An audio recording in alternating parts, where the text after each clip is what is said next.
Buenas tardes, casi tardes. Les doy la bienvenida a este edificio, a la iglesia Ebook. En esta tarde quisiéramos platicar de un tema muy especial que se llama los tiempos de Dios, apegándonos a los tiempos de Dios. Y no sé si les ha pasado que desde niños, cuando estábamos pequeños, a lo mejor plantábamos una semillita y esa semillita a lo mejor queríamos que ya para el día siguiente ya estuviera la planta crecida, y a cada ratito nos estábamos fijando, ¿sí? A ver si ya había crecido, y resulta que no había crecido. Bueno, les quiero decir que no hemos cambiado mucho cuando crecemos. Muchas veces seguimos teniendo más o menos esa actitud en cuanto a la vida, ¿sí? Pero también cuando crecemos pues vamos siendo un poquito más complejos en diversas ramas, en diversas áreas, y entonces sí necesitamos tomar mano de Dios para poder ir comprendiendo lo que Dios quiere para nuestras vidas. Muy bien, entonces a ver si puedo darme a entender. Parece ser que por ahí en la historia hubo un hombre que dijo: sí lo entiendo, pero cuando lo explico ya no lo entiendo porque no lo puedo explicar. ¿O sí? Entonces, a ver si no nos pasa lo mismo. Pero bueno, quise escoger tres historias que tienen que ver con esto de los tiempos de Dios. La primera historia es la de Dios Padre tratando con Abraham. ¿Sí? La fe de Abraham. La segunda historia es la de Jesucristo, Dios Hijo, tratando en el milagro donde resucita a Lázaro. Y la tercera historia es la del Espíritu Santo, en donde ahí sí, pues más que nada, usted y yo es donde tenemos injerencia, y son estos tiempos que estamos viviendo. Nos tocó vivir en este país, en este momento histórico, y va a ser muy interesante poder aplicar primero la primera historia, ir viendo la primera historia y la segunda, y luego también qué nos está diciendo Dios para nuestros tiempos. Entonces vamos a hacer una pequeña oración y poner en las manos de Dios esta hora. Gracias, nuestro Dios, por este momento tan precioso que nos das de analizar tu palabra, y pues tantas vivencias que han quedado escritas ahí, y tantas enseñanzas que tenemos, Señor, y ayúdanos a valorar estas enseñanzas y aplicarlas a nuestra vida. Gracias por cada una de las personas que están aquí. Ayúdanos a crecer en fe hacia ti.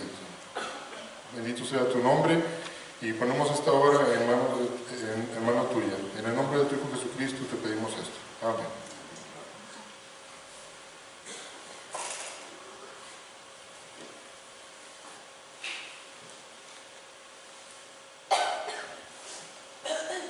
Me decía una anécdota a mi suegro de que en una ocasión estaba con un albañil, estaba pendiente de hacer un trabajo, y después mi suegro le dice: no, ¿sabe qué? Pues espéreme tantito, espéreme unos días. Ah, bueno, ¿y cómo lo voy a esperar?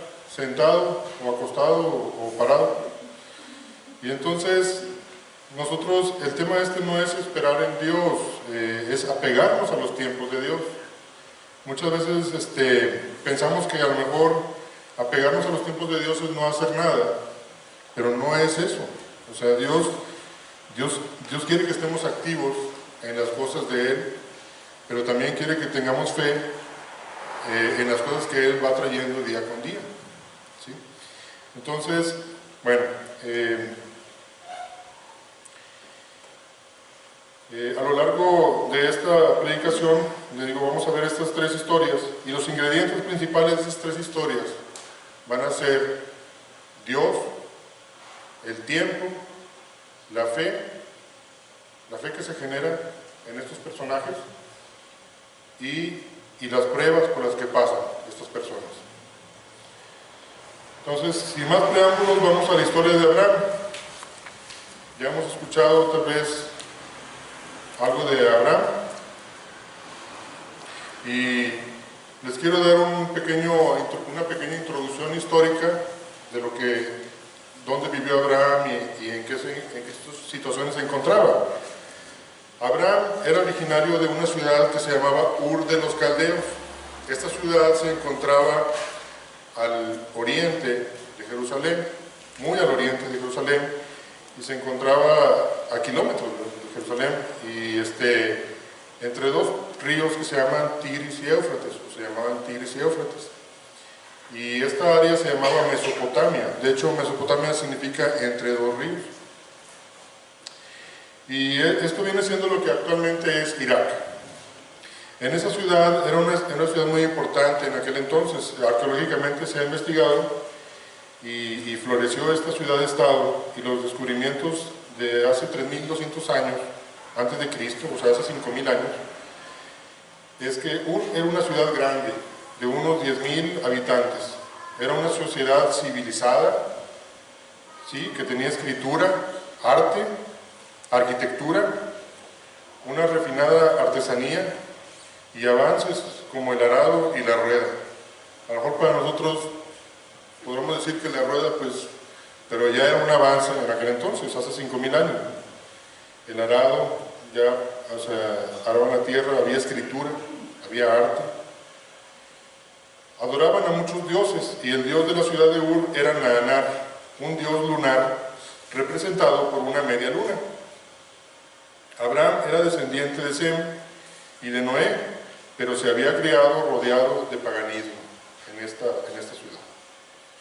Entonces, fíjense ustedes, no sé cuántos de ustedes sean de esta ciudad, de Monterrey, o al menos aquí ahorita estamos todos viviendo, y a lo mejor algunos anden de visita, pero generalmente como seres humanos buscamos lugares cómodos, lugares donde haya lo necesario, lo indispensable, donde hay agua, donde hay alimento, donde tal vez no nos sintamos solos ni desamparados, donde no sintamos un peligro inminente, tal vez climático, que nos pueda dañar. Y generalmente el hombre busca estar en conjunto con otros hombres, con otras personas. Y bueno, a Abraham le tocó estar en esta ciudad, y era una ciudad donde tal vez tenía todas las comodidades, ahí creció, y ahí maduró toda su vida. Bueno, no sé si ustedes, por ejemplo, a Abraham le tocó tener un llamamiento de parte de Dios Padre, para salir de esa ciudad alrededor de la 7ª década de su vida, o la 8ª, que era entre los 75 años, un poquito antes. No sé qué les parecería a ustedes ahorita que a lo mejor les cambiaran el plan de vida. Por ejemplo, a los 75 años, que de repente te digan: oye, ¿sabes qué? Salte de Monterrey y vete allá a África. ¿Cómo responderíamos nosotros a ese llamado de Dios? Muy bien, es una cosa difícil, ¿verdad? Ya lo empezamos a entender un poquito. Y bueno, vamos a comenzar a leer Génesis 15, 1 al 6. ¿Sí?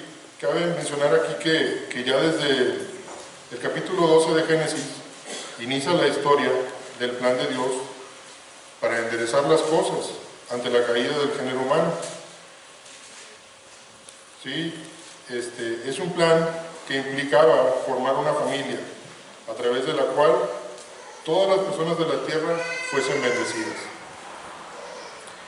Vamos a ponernos de pie. Les voy a pedir los que puedan ponerse de pie. Vamos a hacerlo tantito nada más para leer este pasaje. Y dice, si quieren vamos a leerlo todos juntos.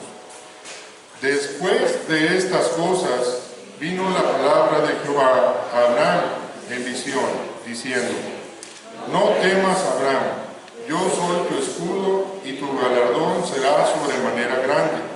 Y respondió Abraham: Señor Jehová, ¿qué me darás siendo así que ando sin hijo y el mayordomo de mi casa es ese Damaseno Eliezer? Dijo también Abraham: mira que no me has dado prole, y he aquí que será mi heredero un esclavo nacido en mi casa. Luego vino a él palabra de Jehová, diciendo: no te heredará este, sino un hijo tuyo será el que te heredará. Y lo llevó fuera y le dijo: mira ahora los cielos y cuenta las estrellas, si las puedes contar. Y le dijo: así será tu descendencia. Y creyó a Jehová, y le fue contado por justicia. Vamos a tomar asiento. Gracias.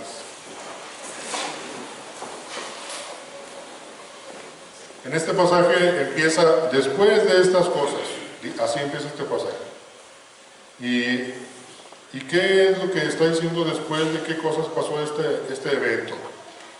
Bueno, se está refiriendo en realidad a varias situaciones que vivió Abraham, situaciones que había vivido Abraham con su sobrino, y de mucha relevancia. Abraham era un hombre emprendedor, por lo que podemos leer en la Biblia. Era un hombre valiente, sabio, recto, fuerte, físicamente fuerte, lleno de fe. Y él, como les decía hace un momento, salió de Ur, siguiendo el mandato de Dios. Salió de lo conocido a lo desconocido. Y él, ya siendo un adulto mayor, recibe esta orden de salir de su tierra y su parentela. Nosotros, ¿qué hubiéramos dicho a esta orden? No, Dios, no, espérame, o sea, yo no saldré, yo no iré, lo que me pides es muy difícil, ¿sí? Es imposible. ¿Por qué no me lo pediste cuando tenía más joven, cuando era más joven? A lo mejor, si pensamos humanamente, ¿verdad? Si están de acuerdo que a lo mejor podríamos haberle dicho a Dios nosotros: pues Señor, me hubieras dicho más joven, tenía más fuerza, me podrías utilizar en tu ministerio más, y tenía más vigor mi alma, tenía más ánimo. No, Dios, no. Manejas tiempos de manera muy extraña. Esto está fuera de sí, no se acopla a mi plan de vida. ¿Voy a morir en el desierto? O en un monte por allá, o en un camino donde nadie me vea, ahí me voy a quedar postrado. ¿Quién me va a enterrar? ¿Quién me va a enterrar? ¿Y mi esposa? ¿Qué será de ella? ¿Y mi sobrino, que es huérfano? ¿Qué va a ser de él? Entonces, nosotros no vemos en Abraham esta actitud. Abraham obedece y sale a la tierra que Dios le indicaría. Porque también podemos ver en Hechos, que dice que Dios le iba a ir indicando. A lo mejor todavía exactamente no sabía dónde estaba esa tierra. ¿Qué fe de Abraham Dios le dio, ¿verdad?, para seguir ese mandato? Sin embargo, en su travesía se enfrenta a diversas vicisitudes Abraham.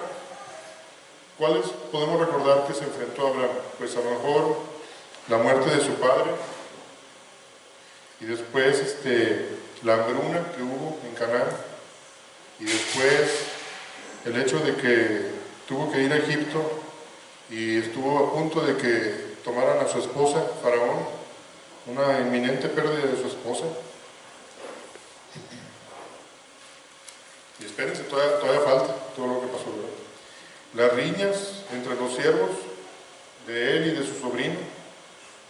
Y luego, después de esas riñas, resulta que su sobrino se aparta de él y a lo mejor escoge un lugar más frondoso que a él le toca. Una separación familiar hubo aquí. Y esas, como ustedes y yo sabemos, son un golpe muy duro. Y luego, un poco después, Lot y su familia son tomados como rehenes. Hubo una guerra entre unos reyes. Ya vimos hace unos meses una predicación que nos dio de eso. Y en estas guerras de los reyes de Sodoma y Gomorra, resulta que Abraham, a sus 70 y tantos años, tiene que armar un ejército improvisadamente con 318 criados que él tenía en su casa, que habían nacido en su casa. No sé si él los entrenaría antes, desde tiempo, o a lo mejor en ese momento tuvo que armarse de valor y con la fuerza que Dios nos dé, vamos, ¿no? Y dejen ustedes eso, aviéntate el camino hasta Damasco, hasta el norte de Damasco, ve a guerrear y rescata los bienes y rescata a las personas. Qué gran derroche de energía de Abraham, un desgaste tan tremendo que debió haber tenido con esto, ¿no lo creen ustedes? Y después regresa y él no toma nada del botín. Del botín que fue rescatado, él decide, él toma esa decisión de no tomar nada de ese botín. Bueno, ¿cómo creen que se sintió Abraham después de todo esto? ¿Energetizado, rejuvenecido y lleno de fe? ¿O desgastado, desanimado y cansado? Yo nada más de leerlo, a lo mejor ya me cansé ahorita, nada más de leer esto. Entonces, sí, estaba cansado, estaba desanimado, estaba ya sin fuerza. A lo mejor seguía con la fe en Jehová, seguía con la fe en Dios Padre, pero físicamente tal vez, mentalmente y emocionalmente, no creo que haya estado tan lleno de fuerza. Y en ese momento, en donde tal vez estaba ahí sentado abajo de una palmera o de un árbol, si es que había, ¿verdad?, donde le tocó, en ese momento Dios le habló a Abraham en una visión, ¿sí? Y en esa visión incluía lo que ya vimos aquí en el versículo 1, dice: no temas, Abraham, yo soy tu escudo, y tu galardón será sobremanera grande. Aquí podemos ver que estas frases de Dios para con Abraham son tres cosas. No temas es una orden. Yo soy tu escudo es una afirmación. Y la siguiente es una promesa. Tu galardón será sobremanera grande. Esta palabra galardón viene siendo como recompensa, como un salario. Y justo fue cuando después de lo de que no quiso recibir el botín. Entonces, en cierta manera, podemos decir: Abraham, no recibiste nada de lo que fuiste a hacer, eso es lo que piensas, ¿verdad? Dios le estaba diciendo: Abraham, no te preocupes, tu paga no va a ser esa. Yo te voy a recompensar de otra manera. Bueno, con estas tres palabras, imagínense que Dios nos diga a nosotros: no temas, que oigamos la voz de Dios, ¿verdad? Aunque la oímos por la palabra de Dios, gracias a Él. Esa es su palabra que la tenemos aquí. Bendito a Dios, pero en manera más audible: no temas, yo soy tu escudo, tu galardón va a ser grande. Bueno, pues qué bien cae una palabra de aliento en tiempos difíciles. ¿No nos ha pasado? A lo mejor andamos a veces en el trabajo bien cansados y nos encontramos a alguien y nos dice una palabra y todavía me siento cansado, pero ya cambió algo. Imagínense si viene de Dios esa palabra, pues con más razón, ¿verdad? Pero como quiera, no dejamos de ser humanos. Abraham no dejaba de ser humano. No del todo cambió tan rápido. ¿Sí? Pero quiero decirte una cosa, que tú por eso, o usted y yo, por eso estamos aquí hoy, para recibir palabras de aliento. Palabras que a lo mejor afuera nunca vamos a encontrar, porque afuera, si podemos ver las noticias, si podemos ver la televisión y podemos platicar con las personas que están afuera, no son de aliento esas palabras. Entonces, por eso usted está aquí hoy, para entender lo que Dios nos ha mandado en su palabra y para recibir las promesas de Dios para nuestras vidas. para recibir palabras de aliento.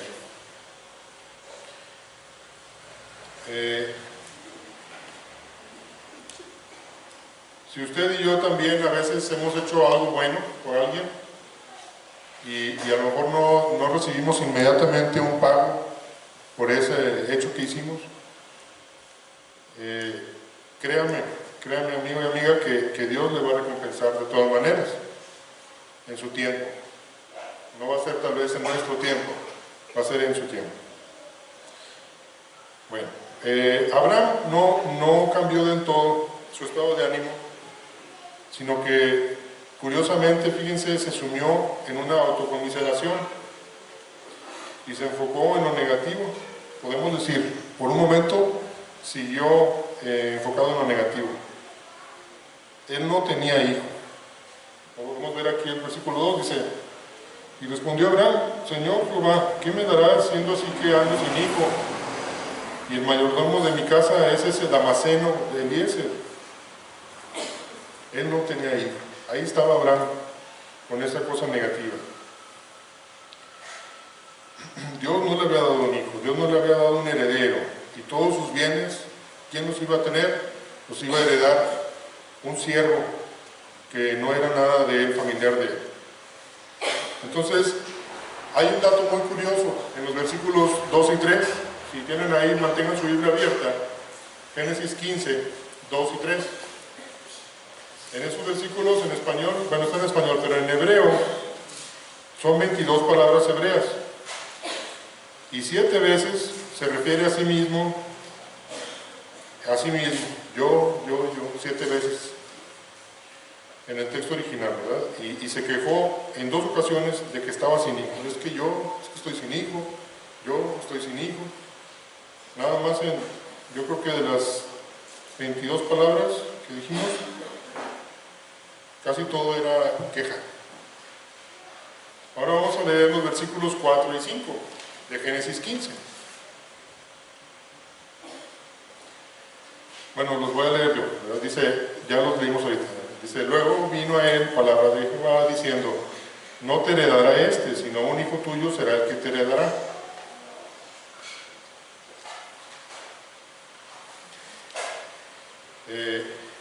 Y lo llevó fuera y le dijo: mira ahora los cielos y cuenta las estrellas, si las puedes contar. Y le dijo: así será tu descendencia. En estos versículos podemos ver cómo Dios pasa de largo esta aparente ingratitud de Abraham y le reitera la promesa de tener un hijo. Tendrás un hijo propio. Este le heredará y su descendencia será como las estrellas de los cielos. Aunque no había niño en casa, aún así Dios llenaría la tierra con aquellos que voltearían a ver a Abraham como padre. A veces nos quedamos pensando: no, pues sí, los judíos vienen de Abraham, sí. Pero no, también los árabes vienen de Abraham, ¿verdad? Y también, bíblicamente, nosotros los cristianos, pues tenemos una herencia por parte de Abraham, ¿verdad? Entonces, gran parte de la humanidad actualmente puede voltear hacia el pasado a ver a Abraham como una figura importante. Sí se cumple la promesa de Dios, ¿verdad? Sí se cumplió. En tiempos de desesperación y en tiempos de peligro, Abraham debía creer en la protección de Dios y en el cumplimiento de sus promesas.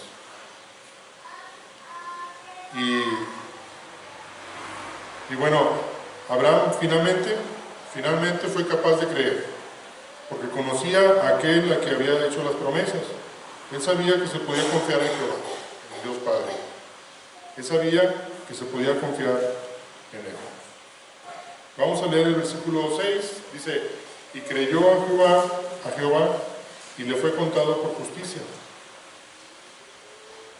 Entonces, para el Señor el proceder de Abraham le fue contado por justicia. Dios tomó en cuenta la fe de Abraham. Yo quiero preguntarles a ustedes en esta mediodía,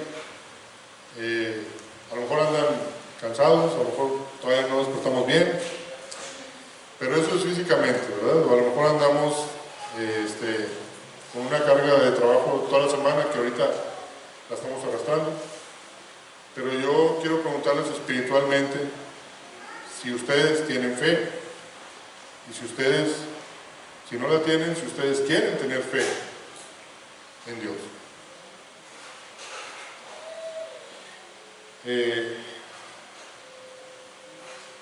Aquí con Abraham lo que sucedió fue esto, que Dios estimó y Dios juzgó a Abraham y estimó que él estaba a la altura del patrón conforme a la norma.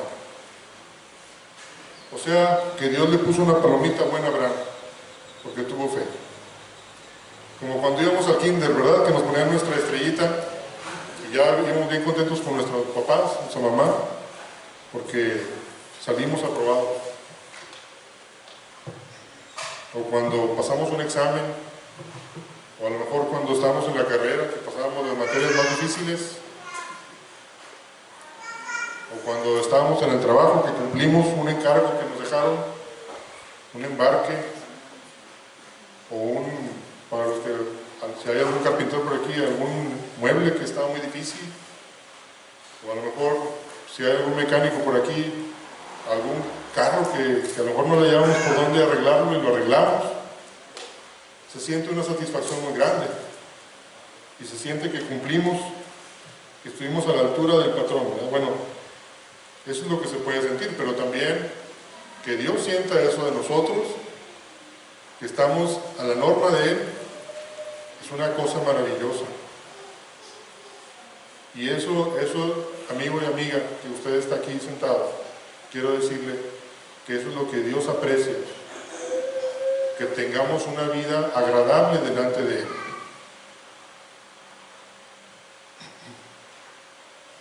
La cualidad de estar bien con Dios es indescriptiblemente apreciada a los ojos de Dios, del Señor.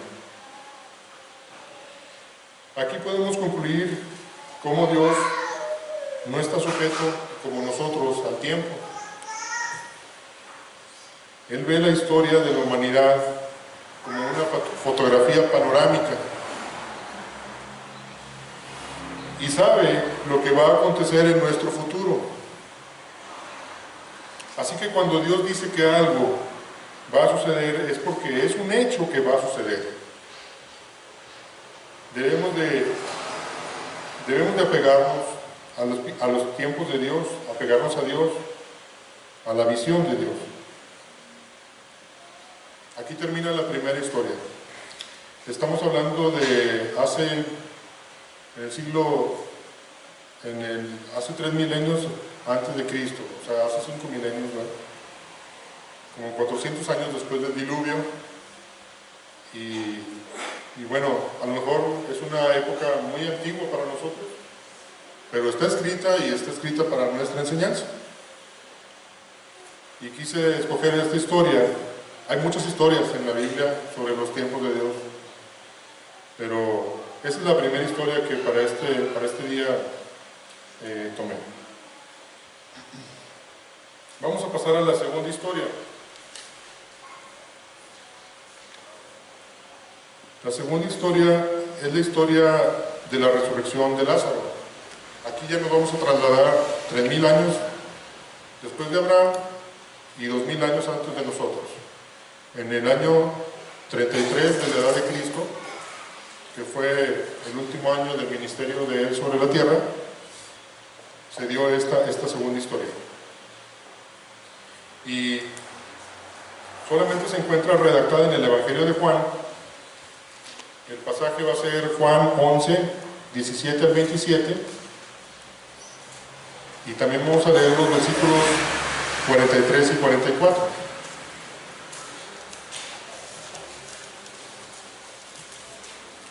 Ahorita ténganlo ahí y ahorita lo vamos a leer. Dice, en esta historia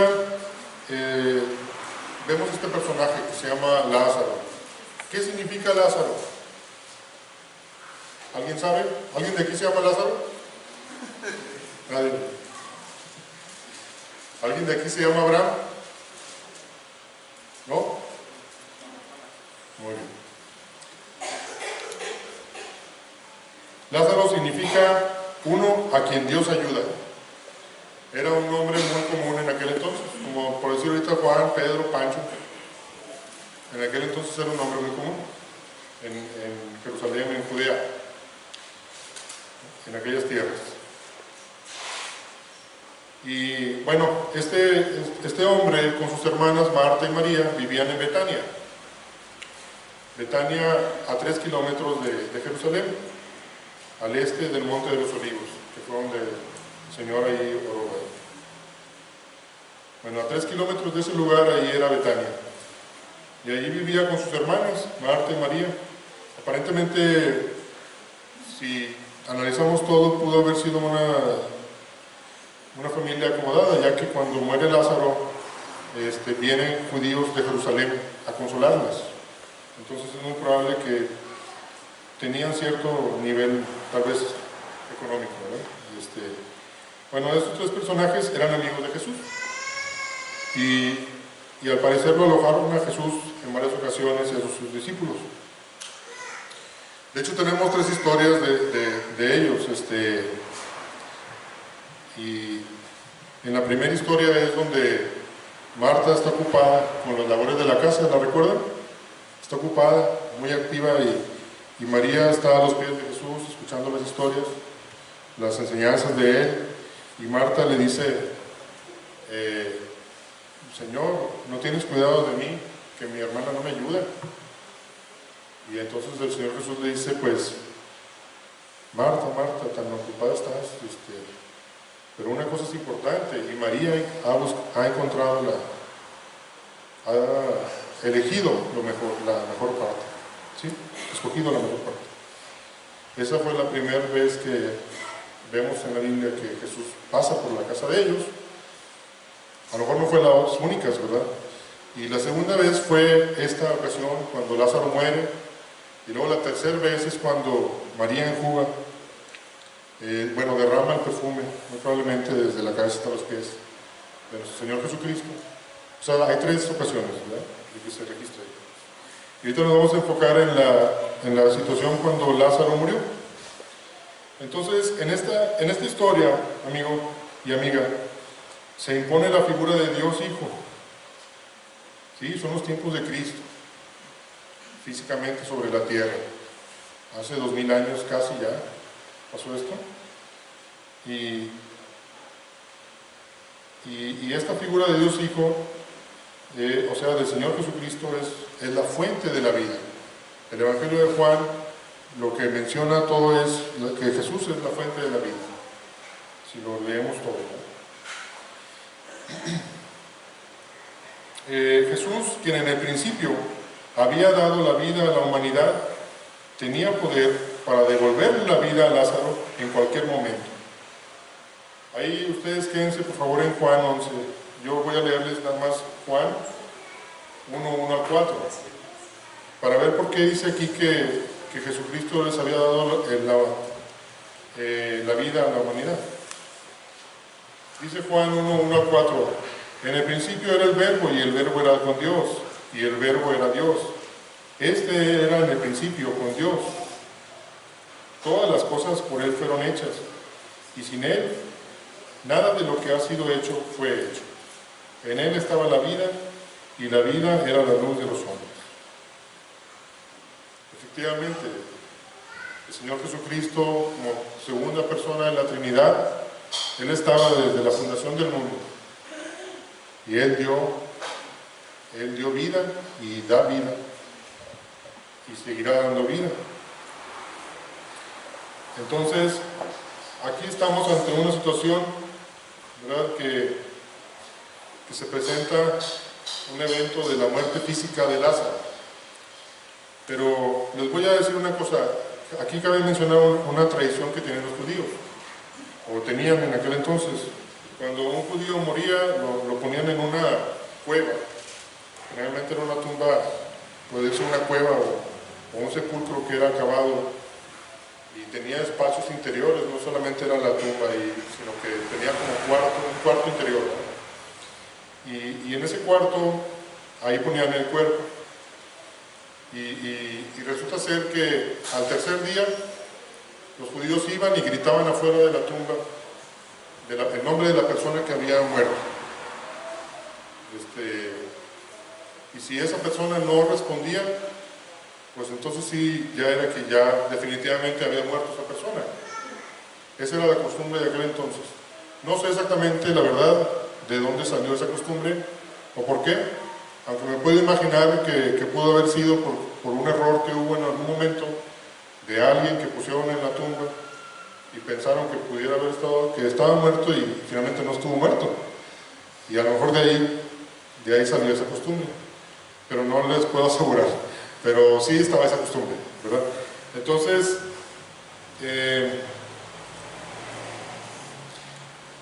aquí en realidad a veces nos preguntamos por qué Jesús no fue en los primeros días a ver a Lázaro. Pues aquí en realidad ya podemos ver una causa, ¿verdad? Por eso, rompiendo con toda posibilidad de error de haber enterrado a Lázaro sin que estuviera muerto, Jesús va hasta el cuarto día, saliéndose de los parámetros, de las costumbres de los 3 días. Cuanto más que el cuerpo de Lázaro ya hería. O sea, en otras palabras, Lázaro en realidad estaba muerto. No había de otra. Aquí no cabe ninguna duda. Históricamente tampoco podemos decir si estuviera o no estuviera. No, estaba muerto Lázaro físicamente. Tanto aquí como en la resurrección de la hija de Jairo en Capernaum y como en la resurrección de la hija del hijo de la viuda de Naín, no aplica la frase todo tiene solución menos la muerte. Si hemos oído esa frase, nosotros, no, hombre, a veces estamos, bueno, a mí me ha tocado, estamos en el elevador y no, hombre, pues todo tiene solución. Y luego alguien dice, sí, menos la muerte.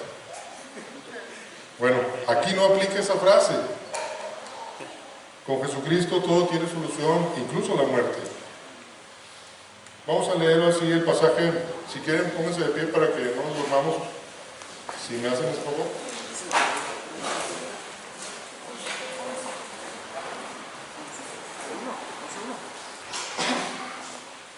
Es Juan 11, 17 al 27. Y cuando terminemos ahorita yo les digo qué otro versículo. ¿Sí? Dice de la siguiente manera. Juan 11, 17. Vino pues Jesús y halló que hacía ya 4 días que Lázaro estaba en el sepulcro.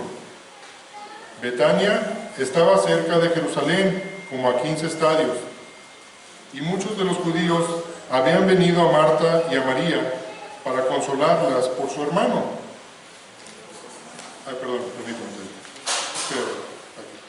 Entonces Marta, cuando oyó que Jesús venía, salió a encontrarle, pero María se quedó en casa. Y Marta dijo a Jesús, Señor, si hubieses estado aquí, mi hermano no habría muerto. Mas también sé ahora que todo lo que pidas a Dios, Dios te lo dará. Jesús le dijo, tu hermano resucitará. Marta le dijo, yo sé que resucitará en la resurrección, en el día postrero. Le dijo Jesús, yo soy la resurrección y la vida. El que cree en mí, aunque esté muerto, vivirá. Y todo aquel que vive y cree en mí, no morirá eternamente. ¿Crees esto? Le dijo, sí, Señor, yo he creído que tú eres el Cristo, el Hijo de Dios, que has venido al mundo. Y habiendo dicho esto, clamó a gran voz. Bueno, vamos a ver el versículo 43 y 44, ¿sí? Y habiendo dicho esto, clamó a gran voz, Lázaro, ven fuera. Y él, que había muerto, salió, atadas las manos y los pies con vendas, y el rostro envuelto en un sudario. Jesús les dijo, desatadle y dejadle. Hasta ahí. Vamos a tomar asiento. Gracias.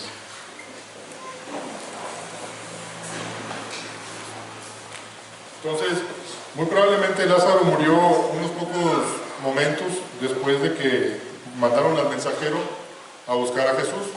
Jesús en ese momento estaba a 32 kilómetros al este del Jordán, bueno, al este de ese lugar, ¿no? y también al este del Jordán, pero la distancia eran 32 kilómetros, punto 18, algo así. Era un lugar que se llamaba también Betania, pero Betania Betábara. Y cuando llega el mensajero, pues ya pasó un día. Y entonces aquí, y después Jesús se demora. En este punto, cuando van y le avisan, ¿verdad?, de que Lázaro está enfermo, que en realidad pues ya en ese momento casi ya había muerto, el Señor Jesús se demora 2 días más. Jesucristo se demora 2 días más. Y entonces yo quiero preguntarles por qué Jesús se demoró para poder acudir a ver a su amigo. Bueno, ya ahorita vimos algo de eso acá, alguna explicación, pero también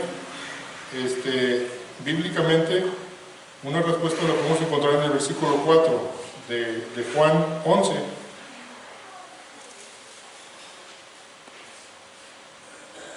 Y dice: oyéndolo Jesús dijo: esta enfermedad no es para muerte, sino para la gloria de Dios, para que el Hijo de Dios sea glorificado por ella. Ahí está la respuesta bíblica, ¿sí? En realidad, cuando el Señor Jesucristo estuvo aquí en esta tierra, realizó muchas cosas que estaban predichas, muchas obras buenas y muchas señales. Y podemos ver en el Evangelio de Juan 7 señales que hizo. La primera fue la conversión del vino en las bodas de Caná. Y dentro de esas 7 señales siguen, ¿verdad?, las señales y la multiplicación de los panes, la alimentación de los 5,000.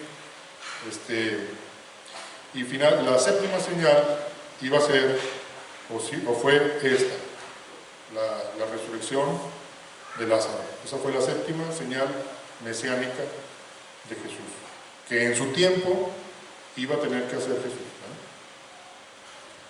Entonces, esa es la respuesta bíblica, que la enfermedad no era para muerte, sino para la gloria de Dios. Y la respuesta histórica no la sabemos, ya que la Biblia no nos dice, nomás nos dice que cuando yo, pues, que estaba enfermo, se quedó 2 días más. No sabemos qué estuvo haciendo allá. A lo mejor si nosotros fuéramos Marta y María, diríamos: Señor, ¿dónde estás?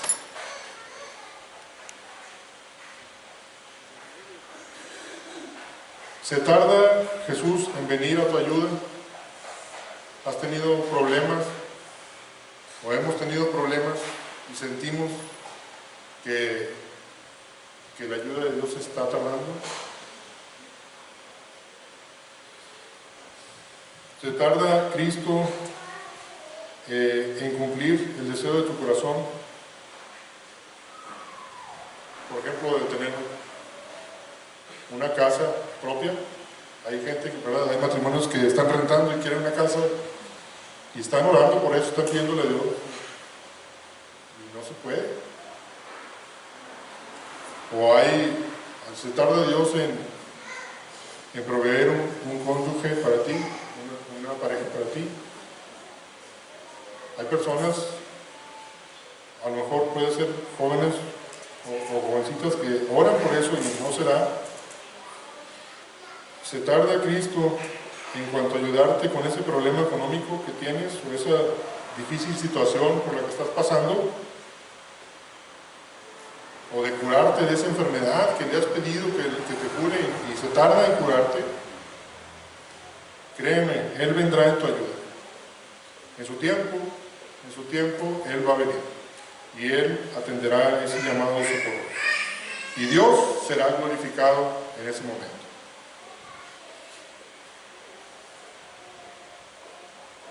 A lo mejor, como pasó con Marta y María, que en ese momento fueron muchos judíos a consolarlas y estaban llorando con ellas. Era una costumbre judía llorar con los que lloran. Salud. Sí, nosotros también a lo mejor tenemos problemas y los hemos platicado con familiares, y muchos allegados de nosotros están al tanto de nuestros problemas y van a querer ayudarnos y consolarnos. Pero espere usted en Dios, espere usted en los tiempos de Dios. Él en su tiempo vendrá y su nombre será glorificado de una u otra manera. En el versículo 20 de Juan 11 vemos cómo dice: entonces Marta, cuando oyó que Jesús venía, salió a encontrarle, pero María se quedó en casa. También eso de quedarse en casa era una costumbre judía, guardar el luto, estar en casa. Pero aquí está como cuando dicen, ¿verdad? De que la gente nunca está contenta con lo que tú haces. A lo mejor critican a María porque se fue, corre, espérate que llegue, y a lo mejor criticamos a Marta porque se fue a encontrar a Jesús, o criticamos a María porque se quedó. Total que no sabemos, ¿verdad? Pero lo que sí le quiero yo decir a usted es que si nosotros somos como Marta, que queremos ir al encuentro ya para que venga Jesús, o nos esperamos a lo mejor un poquito más pasivos, en realidad no importa mucho, amigo y amiga.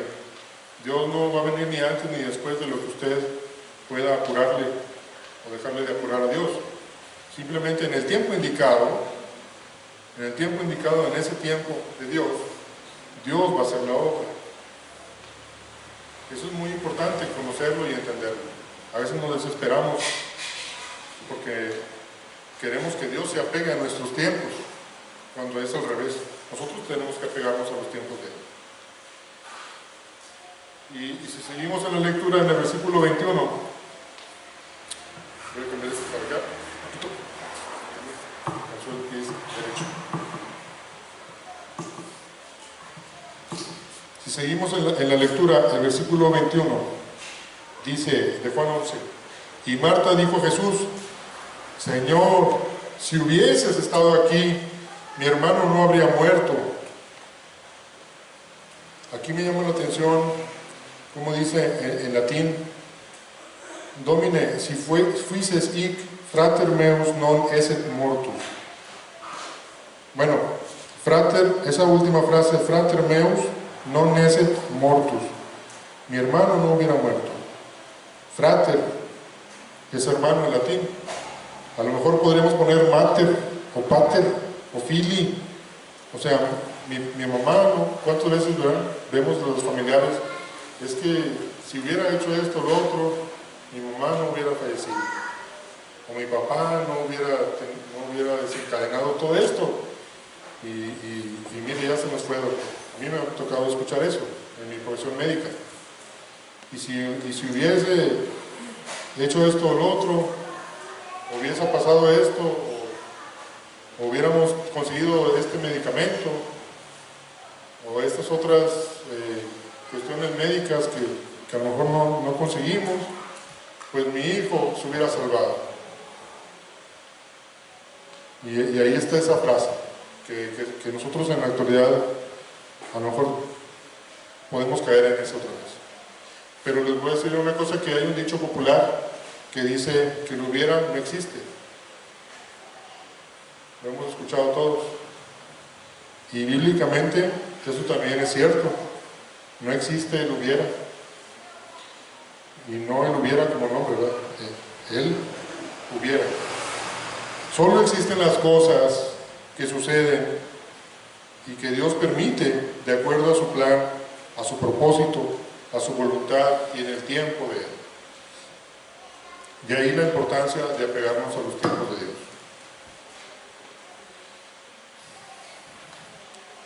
En el versículo 22 dice: mas también sé ahora que todo lo que pidas a Dios, Dios te lo dará. Marta veía a Jesús como una torre de fortaleza.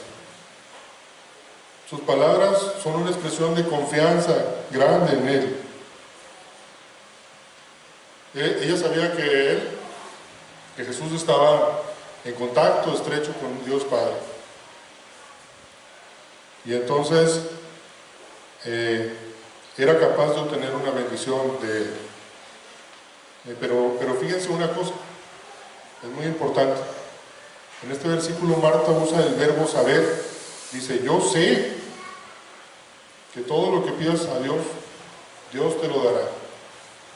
Yo sé. El verbo saber. Pero las cosas de Dios, las verdades de Dios y las promesas de Dios no están ahí para saberlas, están ahí para creerlas. Y nótese muy claro ese verbo, sé, yo sé, porque después ahorita Marta lo va a volver a decir. Y a lo mejor nosotros que estamos aquí sabemos muchas cosas de Dios y hemos tenido años y meses y sabemos muchas materiales de Dios, pero Dios quiere que creamos esas cosas, no solamente que sepamos esas cosas. Y también usted, si es la primera vez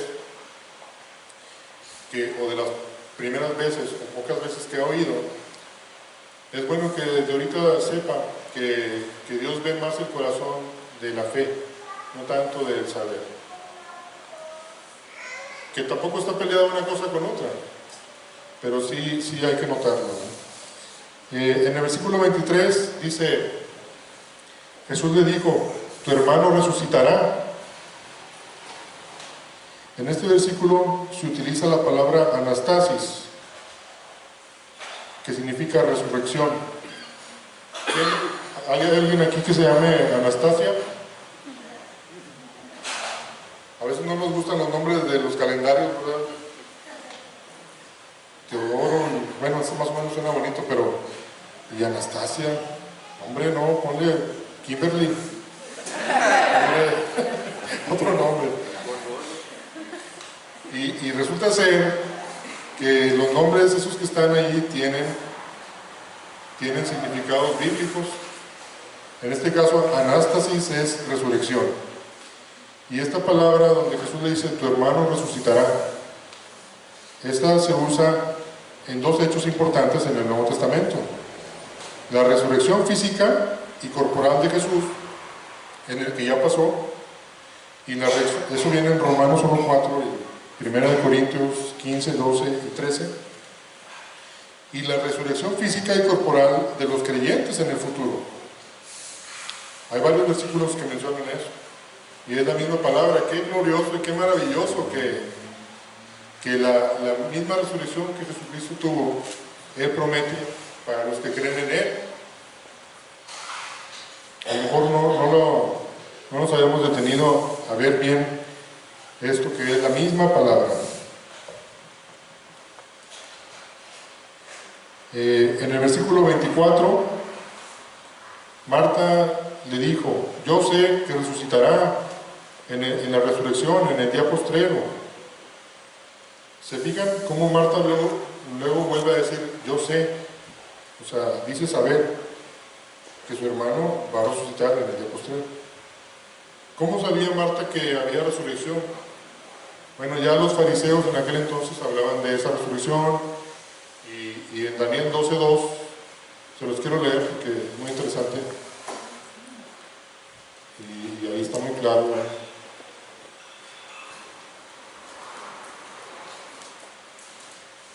Ahí se habla de la resurrección. Dice: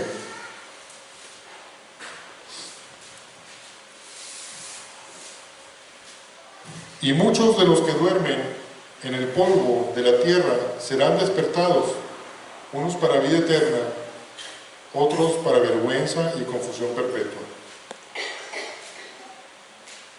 Y el mismo Señor Jesucristo había hablado seguramente con ellos de la resurrección. Entonces dice, sí, Señor, pues yo sé que va a resucitar, pero por lo pronto, pues ahorita ya lo perdimos físicamente, no lo vamos a tener. Bueno, en el versículo 25 podemos ver que dice, le dijo Jesús, yo soy la resurrección y la vida.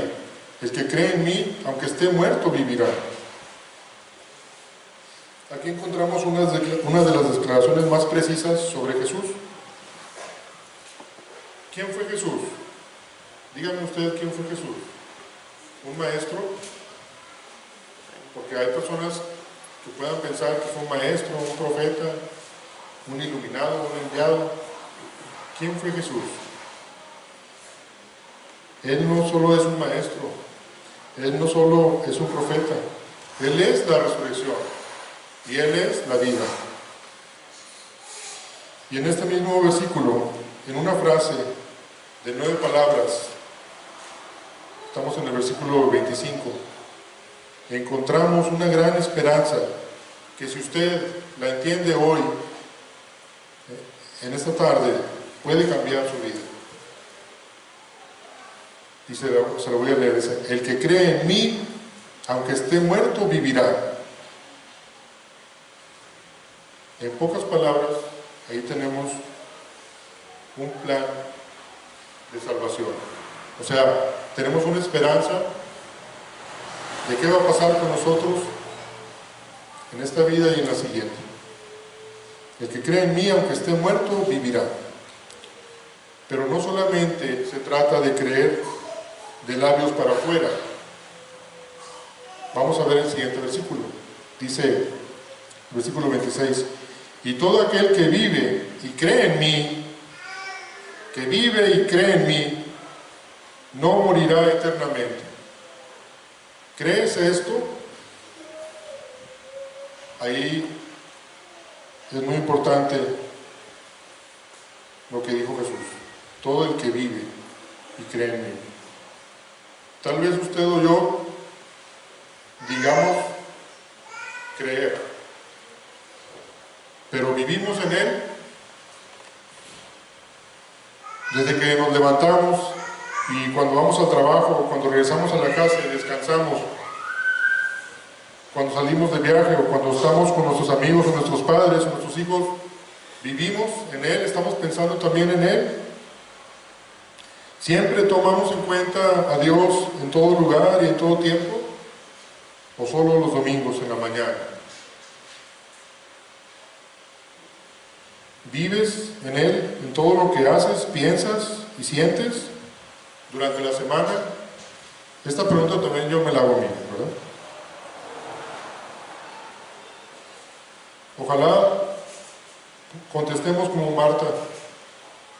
Sí, Señor, yo he creído que tú eres el Cristo, el Hijo de Dios, que has venido al mundo. Si se fijan, Marta le está diciendo, sí, yo sé, Señor, yo sé que esto, yo sé que lo otro. Hasta que Jesús le dijo, ¿crees? No quiero saber, Marta, si sabes. ¿Crees? Y entonces ya Marta le dice, sí, yo he creído. Bueno, cuando ella creyó, ¿qué pasó? Se desencadena lo que vemos en los versículos 43 y 44. Dice el versículo 43, y habiendo dicho esto, clamó a gran voz, Lázaro, ven fuera.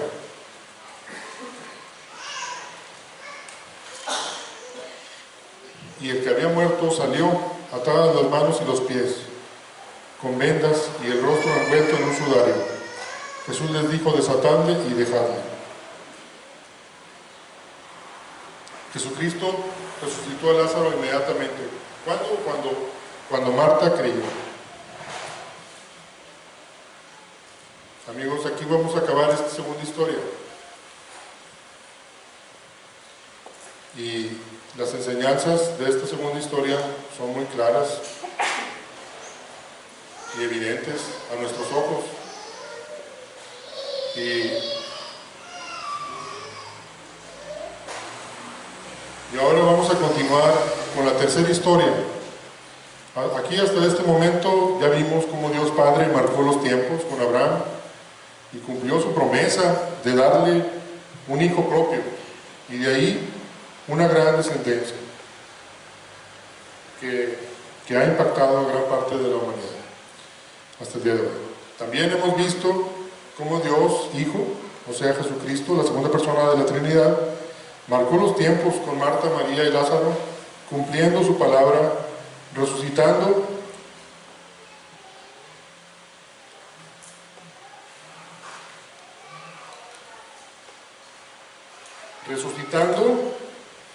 a este último al cuarto día de fallecido, y con ello dejándonos claro que Jesucristo es resurrección y vida. Ahora concluiremos con la tercera historia, la historia del Espíritu Santo. Ya vimos Dios Padre, Dios Hijo, el Espíritu Santo, y cómo se han marcado los tiempos para que usted y yo podamos conocer a Dios de manera personal y crecer en fe como Abraham y como Marta, María y Lázaro. Cuando Jesucristo se estaba despidiendo de sus discípulos, les dijo en Juan 16:7, vamos a ver Juan 16:7.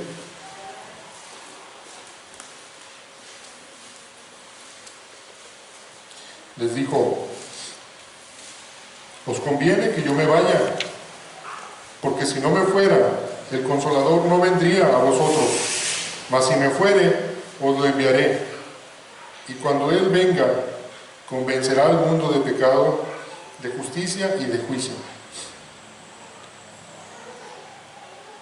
Aquí podemos ver una cosa, como desde que Cristo partió, el Espíritu Santo fue enviado para convencer a este mundo de pecado.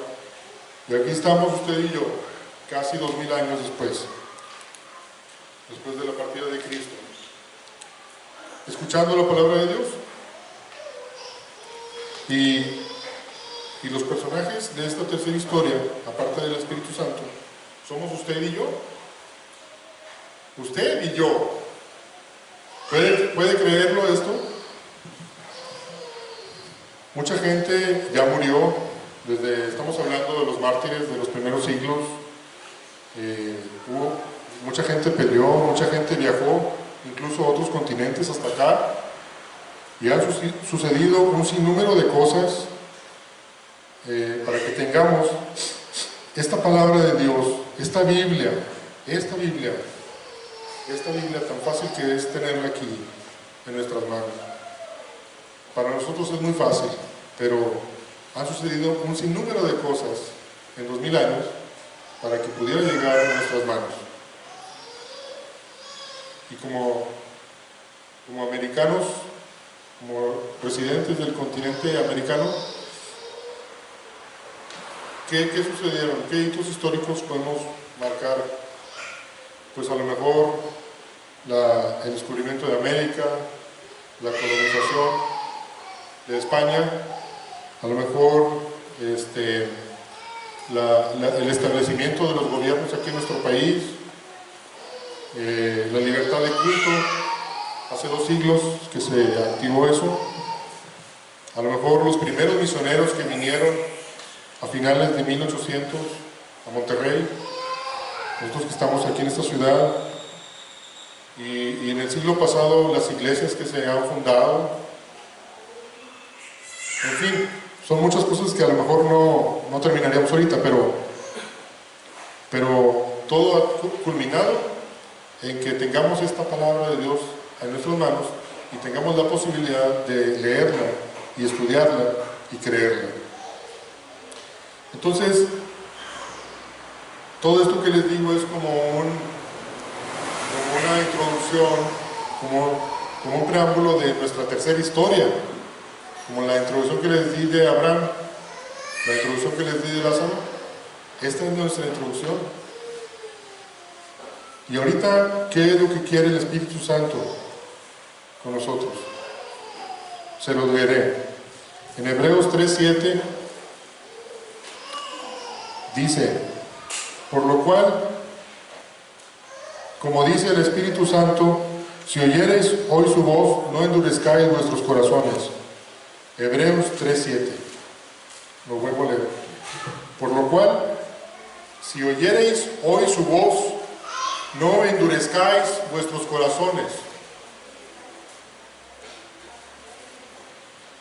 Amigo y amiga, en esta tercera historia en donde figuramos, reflexionemos por un momento y tracemos la línea de nuestra vida, desde el día en que nacimos hasta el día en que vamos a morir.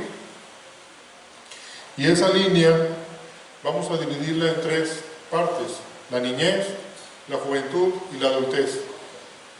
Y en esas tres secciones quiero que ahorita reflexionemos, piensen qué cosas han afectado para bien o para mal cada etapa de nuestras vidas.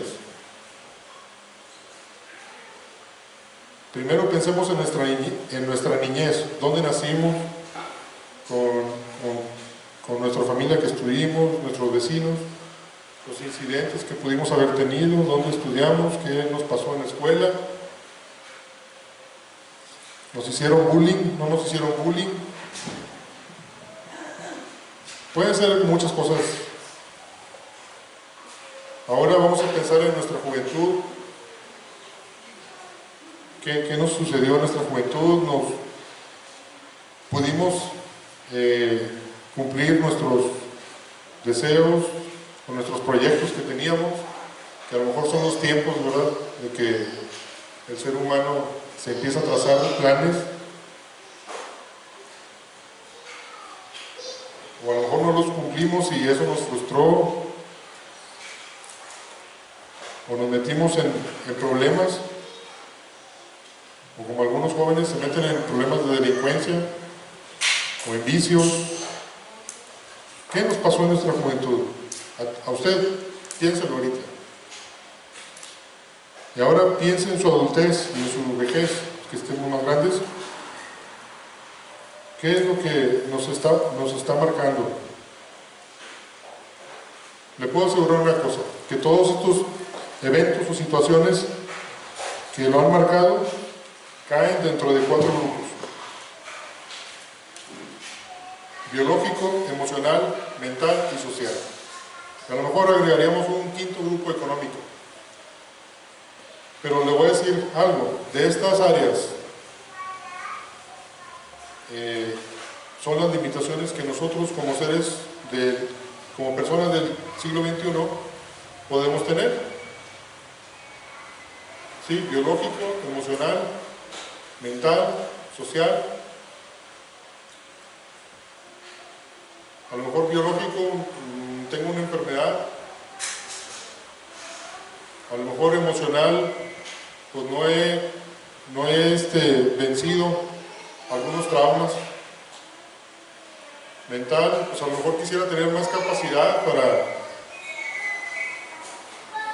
para leer, por decir, yo a veces estoy leyendo y me da sueño y quiero leer más y no puedo, o sea, quisiera tener más capacidad. Eso es algo personal. A lo mejor en lo social hay algunos que somos más serios que otros y quisiéramos, hombre, yo quisiera tener más amigos. Pues sí, pues muéstrate amigo, como dice el Proverbios, ¿no? Pues ándale, ve, llévale un presentito a alguien, ¿verdad?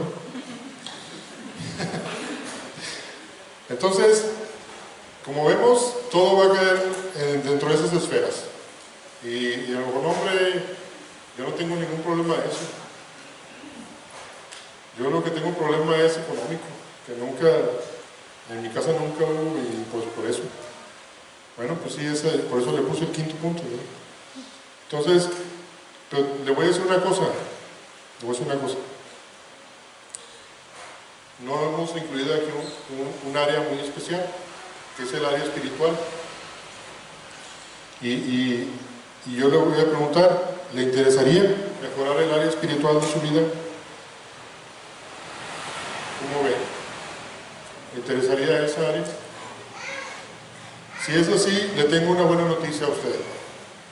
El Espíritu Santo quiere morar en usted. Vamos a leer Santiago 4:5.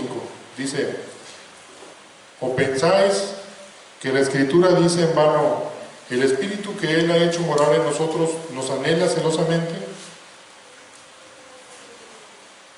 ¿O pensáis que la Escritura dice en vano, el Espíritu que Él ha hecho morar en nosotros nos anhela celosamente? El Espíritu Santo, Jesucristo, Dios Padre, quiere morar en usted. Si usted no tiene a Dios, cualquier problema, por más mínimo que sea, lo podrá tumbar. Pero si usted tiene a Dios, cualquier problema, por más grande que sea, no lo va a tumbar.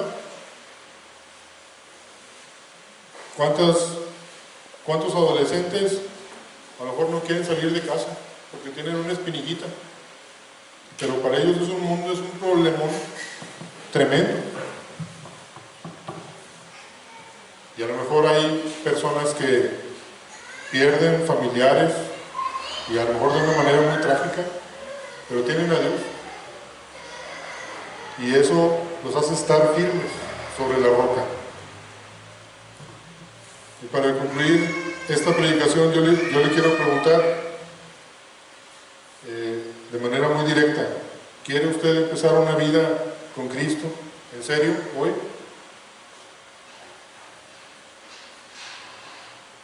Si es así, necesitamos admitir nuestra condición de pecadores. Si es así, usted necesita admitir su condición de pecador. Romanos 3:23 dice que todos hemos pecado. No lo tome personal, todos hemos pecado y estamos destituidos de la gloria de Dios. Como punto número 2, decida alejarse de sus pecados. Arrepiéntase. Arrepiéntase. Y crea que Cristo murió y resucitó por usted. Romanos 10, 9 al 10 dice, si confesares con tu boca que Jesús es el Señor y creyeres en tu corazón que Dios le levantó de los muertos, serás salvo. Porque con el corazón se cree para justicia, pero con la boca se confiesa para salvación.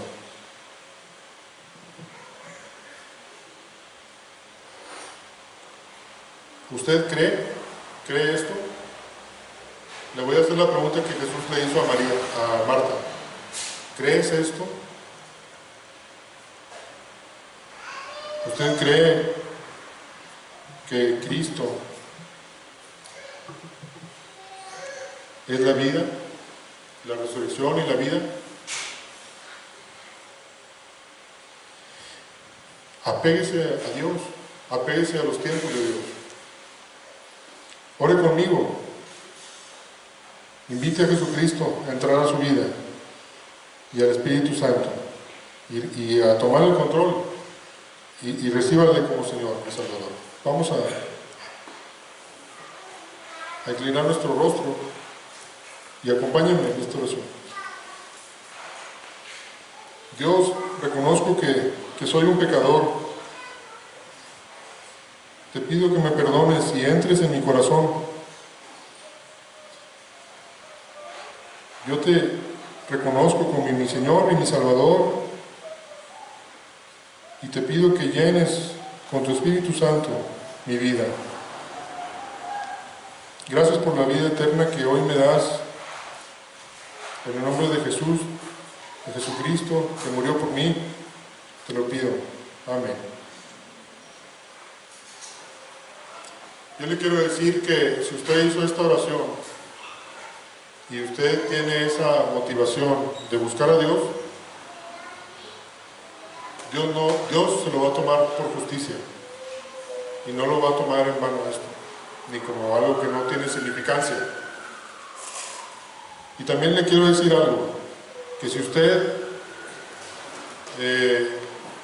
siente que no tiene fe, y si usted no hizo esta oración, pero quisiera tener fe, lo invito a que siga viniendo. Expóngase a Dios, expóngase a la palabra de Dios, porque Dios va a hacer un milagro en su vida Y va a ver usted que yo no le prometo que no va a tener problemas y que que su vida va a ser un lecho de rosas. No le prometo eso, jamás. Pero sí le prometo que su vida se va a fundamentar en la roca verdadera que es Dios, que es Cristo, que es el Espíritu Santo. Es usted bienvenido a venir las veces que a usted le guste y espero que les haya sido de ayuda este mensaje de la palabra de Dios. Muchas gracias. A través de las vidas de los personajes que encontramos en las Escrituras, vemos el obrar de Dios. Y ahora hemos podido ver esta obra de Dios en la vida de Abraham. Pero no nada más pasa en la vida de él, pasa en nuestras vidas también. Dios está interesado en ti. Y así como hemos podido ver la resurrección de Lázaro, también está interesado en nosotros.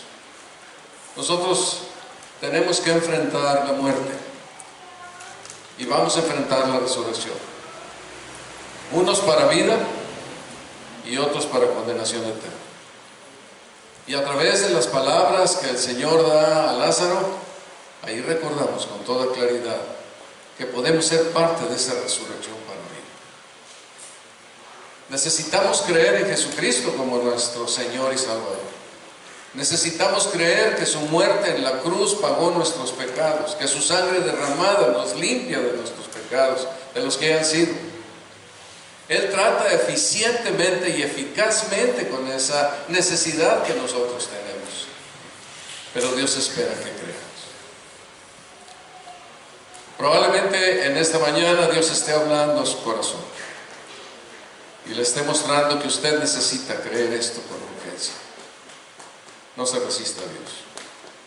Dios ilumina nuestro corazón y nos habla para que pongamos atención a esta verdad gloriosa. Siempre me impacta la condición de Lázaro muerto y él escucha la voz del Señor Jesucristo y el mandato: Lázaro, ven fuera, y el mandato es obedecido por un muerto.